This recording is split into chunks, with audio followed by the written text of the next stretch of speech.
আদম সন্তান কিয়ামতের দিনে দাঁড়িয়ে থাকবে। ওই দিনে এমন একটা দিন হবে রে, এমন একটা কঠিন দিন হবে, মানুষ নীরব হয়ে থাকবে, কেউ কথা বলতে পারবে না, কেউ কথা বলতে পারবে না, সকলে নীরব হয়ে থাকবে, কারো কথা পারবে না। আল্লাহ রাব্বুল আলামিন রেগে বান্দাদের সামনে থাকবে,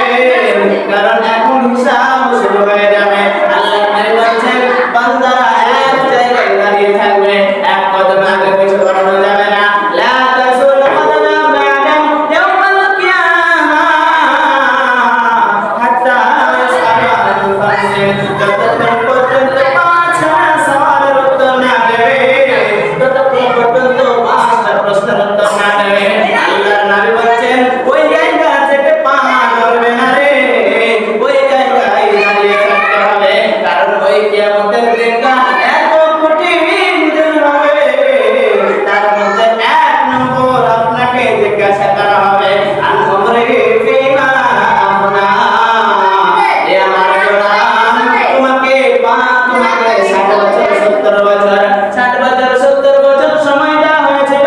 এই সময়টাকে তুমি কেমন ভাবে ব্যয় করেছো, এই সময়টাকে তুমি কেমন করে অতিবাহিত করেছো, তুমি কেমন জায়গায় কোন জায়গাতে কেমন ভাবে কোন সময়টাকে কোন জায়গায় ব্যয় করেছো,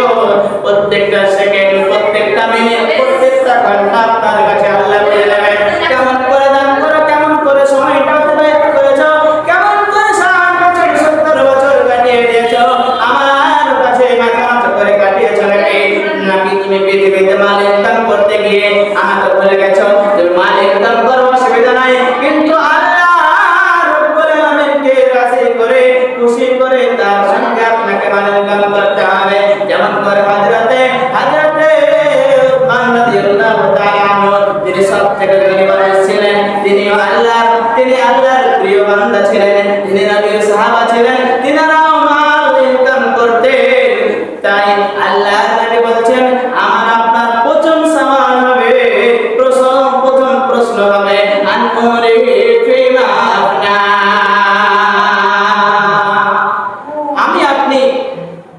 আপনাকে আমাকে আল্লাহ রাব্বুল আলামিন যে সময়টা দিয়েছে, যে বয়সটা দিয়েছে, এই প্রসঙ্গে আপনাকে আমাকে জিজ্ঞাসা করবে। যতক্ষণ পর্যন্ত আপনি আমি উত্তর দিতে না পারবো, কিয়ামতের দিন আপনার পা এক কদম আগে